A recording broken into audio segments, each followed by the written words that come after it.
செந்தில் பாலாஜினே, உன் பக்கத்தில் இருக்கிறவங்களாம் உனக்கு என்ன அட்வைஸ் கொடுக்குறாங்கன்னு எனக்கு தெரிலண்ணே. தயவு செய்து சொல்கிறேன், மார்ச் 4ஆம் தேதிக்குள்ளே அமைச்சர் பதவியை ராஜினாமா பண்ணிடுங்க. இதுதான் உங்களுக்கு நல்லது. நான் வந்து பிப்ரவரி 13ஆம் தேதியே இந்த விஷயத்த சொல்கிறேன்னு. ஏன்னா நேற்று உங்களுக்கு ஜாமீன் கொடுத்து நீங்கள் அமைச்சரானதை பற்றி நீதிமன்றத்தில், உச்சநீதிமன்றத்தில் அந்த வழக்கு விசாரணை நடந்துச்சு. ஆனால் உங்கள் பக்கத்தில் இருக்கிறவங்களாம் தலைவரை நான் வேற மாதிரி வாதாடிட்டேன், அப்படி பண்ணிட்டேன், இப்படி பண்ணிட்டேன் அப்படின்னு சொல்லி பொய்யா சொல்கிறாங்கண்ணே. உண்மை என்னன்னா, நீதிமன்றம் ஒரு தடவை இல்லை, 2 தடவை இல்லை, 3 தடவை இல்லை, 4 தடவை ஒரு விஷயத்தை சொல்லியிருக்கு. தயவு செய்து சொல்கிறேன்னா அமைச்சர் பதவியை ராஜினாமா பண்ணிடுங்க. இந்த ஆலோசனையை ஏன் அண்ணன் செந்தில் பாலாஜிக்கு நம்ம இந்த வீடியோவில் கொடுக்குறோம். ரொம்ப தெளிவாக இந்த வீடியோவில் பேசிடலாம். உற்சாக வணக்கங்கள். வாங்க பதிவுக்குள்ளே போகலாம். இப்போ முதல் விஷயம், மக்கள் என்னப்பா பிரச்சனை, எதுக்கு நீ வந்து செந்தில் பாலாஜி அவர்களுக்கெல்லாம் ஆலோசனை கொடுக்குற, நீ கொடுக்க மாட்டியே அப்படின்னு சொல்லி கேட்டிங்கன்னா, அவரோட நலன் கருதி தான் அண்ணனுக்கு ஆலோசனை கொடுக்குறேன். என்ன பிரச்சனைனா, அமைச்சர் பதவி வேணும்னா ஜாமீன் கேன்சல் ஆகி ஜெயிலுக்குள்ளே போகிற மாதிரி ஆயிரும். இதுதான் விஷயமே. செந்தில் பாலாஜி அவர்கள் விஷயத்தில் பார்த்தீங்கன்னா, செந்தில் பாலாஜி அவர்கள் அமைச்சர் எப்படி ஆவாருங்க? அரசு சாட்சிகள் ஒரு பக்கம் விசாரிக்க வேண்டிய தேவை இருக்குது, விசாரணை ஒரு பக்கம் நடந்துக்கிட்டு இருக்கு.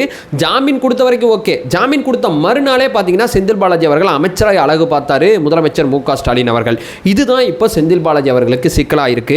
செந்தில் பாலாஜி அவர்கள் அமைச்சராக இருக்கக்கூடாது, தொடரக்கூடாது அப்படின்னு சொல்லி ஒரு வழக்கு நீதிமன்றத்தில் நடக்குது, உச்ச நீதிமன்றத்தில்.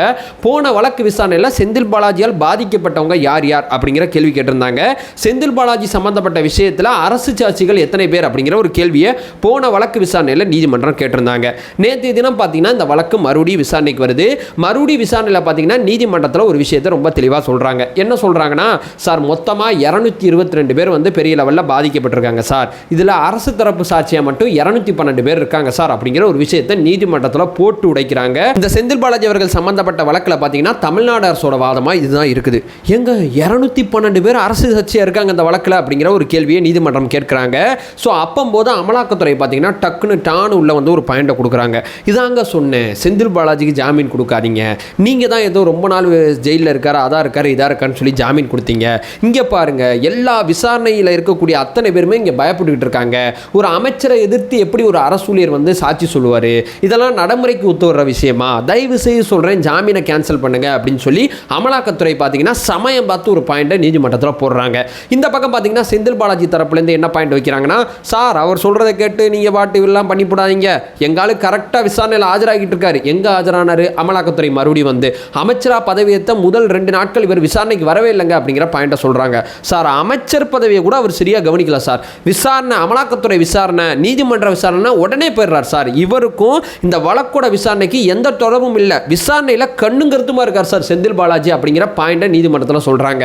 அமைச்சராக வேற சரியாக தொடர முடியல நீங்களே சொல்கிறீங்க, அப்புறம் எங்க கஷ்டப்பட்டு அந்த அமைச்சர் பதவியை பிடிச்சி வச்சிருக்கீங்க? செந்தில் பாலாஜி அவர்கள் அமைச்சராக தொடர்றாரா இல்லையா? இந்த கேள்விக்கு செந்தில் பாலாஜிட்ட பதில் கேட்டு அடுத்த வழக்கு விசாரணையில் பதில் சொல்லுங்க அப்படின்னு சொல்லி செந்தில் பாலாஜி தரப்புக்கு நீதிபதிகள் சமயத்திலேருந்து ஒரு பதில் வருது. ரொம்ப ஷாக் ஆயிட்டாங்க. இல்லை சார், அமைச்சர் பதவி ஒரு பக்கம் பக்காவாக பண்ணிக்கிட்டு இருக்காரு, இந்த வழக்கு விசாரணை ஒரு பக்கம் பக்காவாக பார்த்துட்டு இருக்காரு அப்படிங்கிற ஒரு பாயிண்டை சொல்கிறாங்க. எந்த சாட்சியுமே எங்கேயாவது வந்து செந்தில் பாலாஜியெல்லாம் நாங்கள் பயமாக இருக்கோம்னு சொல்லி பொது வெளியில் சொன்னாங்களா? அந்த மாதிரிலாம் ஒன்றுமே கிடையாதுங்க அப்படின்னு சொல்லி நீதிமன்றத்தில் ஒரு வாதத்தை முன்வைக்கிறாங்க.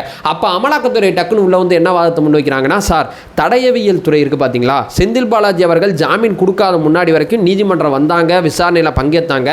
என்னைக்கு செந்தில் பாலாஜிக்கு நீங்கள் ஜாமீன் கொடுத்தீங்களோ அன்னையிலேருந்து நீதிமன்றம் பக்கம் வர்றதே இல்லை சார். ஒரு அரசாங்கத்தோட அமைச்சரை, அந்த அரசாங்கத்தில் பணி செய்கிற அரசு ஊழியர் எப்படி சார் எதிர்த்து சாட்சி சொல்லுவார்?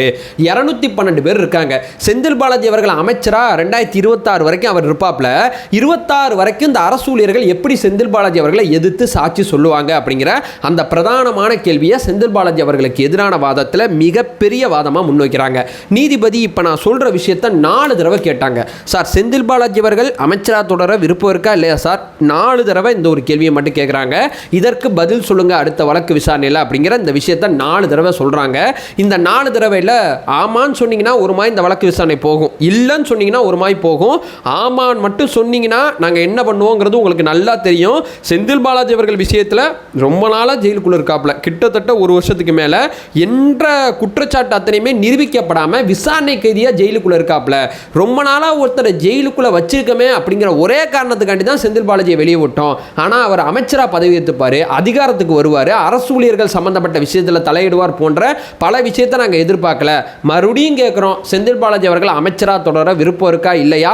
அடுத்த கட்ட வழக்கு விசாரணையில் எங்கள் முன்னாடி வந்து சொல்லுங்க அப்படிங்கிற விஷயத்தை நீதிமன்றத்தில் கேட்டிருக்காங்க. ஸோ ஓவரால் பார்த்தீங்கன்னா நீதிமன்றத்தில் இதான் நடந்திருக்கு. இதை வச்சு நம்ம பார்க்கும்போது செந்தில் பாலாஜி அவர்கள் அமைச்சராக தொடரில் விருப்பம் இல்லை அப்படின்னு சொல்லி நீதிபதிகளே பகிரங்கமாகவே இந்த வழக்கு விசாரணையில் சொல்லிட்டாங்க.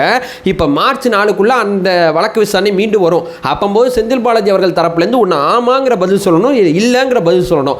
ஆமானா நீதிமன்றம் தன்னுடைய சாட்டையை எப்படி பயன்படுத்தணும், ஒரு நபருக்கு வந்து எப்போ நினச்சா ஜாமீன் கொடுக்க முடியும், ஒரு நபருக்கு எப்போ நினச்சா ஜாமீன் கொடுக்க முடியாது அப்படிங்கிறதுல நீதிமன்றத்துக்கு ஒரு தெளிவு இருக்குது. அமைச்சராக தொடர விருப்பம் இல்லைங்கிறது நீதிமன்றத்தோட வாதம். அதற்கு எதிராக செந்தில் பாலாஜி அவர்கள் இல்லைங்க அமைச்சராக தான் இருப்பேன், முடிஞ்சதை பார்த்துக்கன்னு சொல்லி நீதிமன்றத்தில் சொன்னார்னா நீதிமன்றம் என்ன பண்ணுமோ அதை ரொம்ப தெளிவாக பண்ணும், ரொம்ப கரெக்டாக பண்ணும். இல்லை சார் அப்படிங்கிற மாதிரி இருந்துச்சுன்னா ராஜினாமா பண்ணுங்க, ஏன் ராஜினாமா பண்ணாமல் இருக்கீங்க அப்படிங்கிற ஒரு கேள்வியை நீதிமன்றம் கேட்கும். ஸோ செந்தில் பாலாஜி ரொம்ப தர்ம சங்கடமான சுச்சுவேஷனில் இருக்காப்புல. எத்தனை திமுகவோட செய்தி ஊடகங்கள் இந்த செய்தியை உங்கள்கிட்ட கொண்டு வந்து சேர்த்துச்சுங்கிறது எனக்கு தெரியல. ஆனால் உண்மைக்குமே செந்தில் பாலாஜி விஷயத்தில் பார்த்தீங்கன்னா மிக மிக மிக மிக மிக முக்கியமான விஷயம் அவரோட காலகட்டத்தில் நடக்குது. அவரோட டிசிஷன் மேக்கிங் ரொம்ப முக்கியமானதாக இருக்குது. இந்த பக்கம் போனாலும் பிரச்சனை, இந்த பக்கம் போனாலும் பிரச்சனை. என்ன பண்ண போகிறார், என்ன செய்ய போகிறார் அப்படிங்கிறத நம்ம பொறுத்து தான் பார்க்கணும். ஸோ செந்தில் பாலாஜி அவர்கள் வழக்கில் நேற்று நீதிமன்றத்தில் என்ன நடந்துச்சு அப்படிங்கிறது இந்த வீடியோவில் ஆவணப்படுத்தணும்னு யோசித்தேன், ஆவணப்படுத்திட்டேன். என்னோட தரப்பில் அண்ணே ராஜினாமா பண்ணிவிடு, அதான் உனக்கு நல்லது. இந்த ஒரு விஷயத்தை நான் ரொம்ப தெளிவாக சொல்லிவிட்டு இந்த வீடியோ எண்ட் பண்ணிக்கிறேன். நம்ம சேனலை ஃபர்தராக ஃபாலோ பண்ணிங்கன்னா பொலிட்டிக்கல் சார்ந்து பல்வேறு விஷயங்களை பற்றி நம்ம ரொம்ப தெளிவாக பேசிகிட்டு இருக்கோம். நம்மளோட ஒரே நோக்கம் அறியாமை அகற்ற வேண்டும், அறியாமை அகற்றப்பட வேண்டும். Thank you so much.